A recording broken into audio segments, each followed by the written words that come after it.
So I had a little bit of an epiphany when it came to this rookie quarterback scale. You know, oftentimes we're a little too quick about judging NFL rookie quarterbacks, and I get that. They've never had as many snaps as they've ever had before. There's more training. There's more coaching. Players have never been set up to succeed more in football than they are now, especially with an NFL that is clearly leaning offense. So when you talk about who could win Rookie of the Year or who will be the best rookie quarterback, it's always about circumstance. If you think Lamar Jackson is Lamar Jackson if he doesn't go to the Baltimore Ravens or another highly functional organization in the NFL, you're insane. If you think Josh Allen doesn't switch bodies with Patrick Mahomes and is the quarterback of the Chiefs, you don't think they don't win as many championships? You're insane. And likewise, does Patrick Mahomes win any championships, win any Super Bowls if he's on the Buffalo Bills? Life is about circumstance. Positions are about circumstance. Success is about circumstance. You can only be so talented in the NFL. So it got me thinking, who will be the most successful quarterback in the NFL this year? Is it going to be Caleb Williams? You know, I looked at this NFC North news stats over the past couple of weeks in training camp. Granted, this is training camp. I'm not taking this with anything other than it's training camp. They're trying out things new. This isn't a Caleb Williams hate video. But Caleb Williams is 23 for 74, 5 touchdowns, 10 picks, 5 sacks with first-team reps. So that's first-team reps, right? A lot of weapons, though, on that team. DeAndre Swift, Keenan Allen, Rome Odunze, Cole Kmet, a better-than-average offensive line, although Bears fans don't like to talk about that. Then you got J.J. McCarthy, 55 for 64, 19 touchdowns, 1 pick, 0 sacks, second-team reps. Life is about circumstance. And again, those are second-team reps, but clearly a lot better than Caleb Williams in camp. Again, take it with a grain of salt. I'm not punishing Caleb Williams because he's the starter. But is there a world where J.J. McCarthy and Bo Nix potentially are the best quarterbacks this year? Now listen, J.J. McCarthy might not start, but what about Bo Nix? Could he have a Drew Brees-like season? Maybe not Drew Brees, but a young Drew Brees-like season? A rookie Drew Brees-like season? Is that a possibility? I mean, think about it. And we're just spitballing here. Teams with an offensive head coach and then quarterback tend to do better, right? Look at some of the Super Bowl champions recently. A lot of offensive head coaches. Caleb Williams has got a defensive head coach, a guy that I believe they should have kicked out the door before.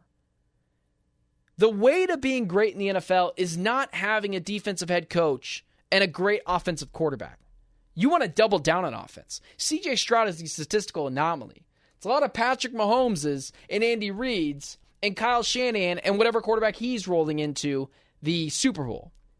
Josh Allen is clearly a life preserver for the Buffalo Bills, and a lot of that has to do with Sean McDermott, defensive head coach. If J.J. McCarthy starts this year and clearly has the better position to succeed than Caleb Williams, that's not even an argument. Caleb Williams is on an organization, is on a franchise that has never had a 4,000-yard passer. They have never gotten a quarterback right. So you put in a head coach who I don't really believe in Matt Eberflus. A defense that was good at the end of last year, but who knows what we're going to get. And then you look at the Vikings. T.J. Hawkinson will be back. Justin Jefferson, Jordan Addison, Aaron Jones, Christian Darrisaw. And then you have Kevin O'Connell, a head coach I very much believe in. And you look at Bo Nix. Bo Nix on the Broncos. Sean Payton, Cortland Sutton. A better offensive line this year. 2 fine backs, Jaleel McLaughlin, and the guy who tore his ACL a couple years ago, I forgot his name escapes me, Javonte Williams. It makes you think. In the long run, you would clearly always take Caleb Williams, but just this year, and maybe in the near future, could J.J. McCarthy and Bo Nix benefit from offensive head coaches and pretty good weapons. J.J. McCarthy, especially on the weapons front. Is it possible Caleb Williams struggles a bit because the Bears were too dumbfounded to not do away with Matt Eberflus? I think it's an interesting conversation with who will be the best rookie quarterback this year. Just that sentence on its own. And you look at the Bo Nixes and the J.J. McCarthys of the world, offensive head coaches, decent weapons. J.J. McCarthy obviously severely loaded on the offensive front.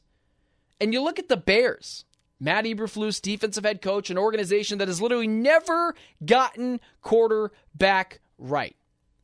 It's like we've talked about before. Does Lamar Jackson succeed if he doesn't go to the Baltimore Ravens? Does Josh Allen win as many Super Bowls as Patrick Mahomes if those two players switch bodies and switch teams? It's a real conversation. It's interesting. Who will be the breakout quarterback this year?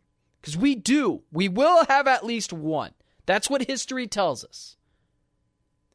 There is a scenario where it's not Caleb Williams.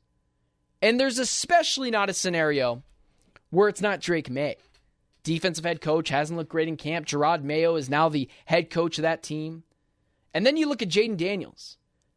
I have never been so confident on a quarterback like Jaden Daniels that he won't succeed in the NFL. I watched him at Arizona State.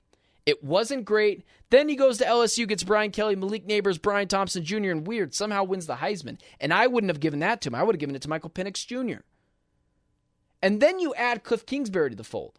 I watched Cliff Kingsbury for 3-4 years. He's a horrendous offensive play caller. He's only failed up everywhere he's went.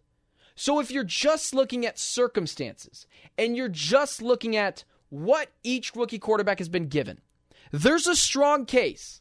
The best quarterback, if they all start this year, is J.J. McCarthy, simply because circumstance matters. And J.J. McCarthy, Bo Nix, they have those. The other guys simply don't. And that is a real issue. Circumstance matters in the NFL. We see it everywhere. And J.J. McCarthy, Bo Nix, great circumstances, especially with offensive head coaches. Jaden Daniels, Drake May, Caleb Williams, defensive head coaches.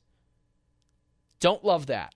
Circumstance matters. And there's a real argument J.J. McCarthy and Bo Nix could benefit from that.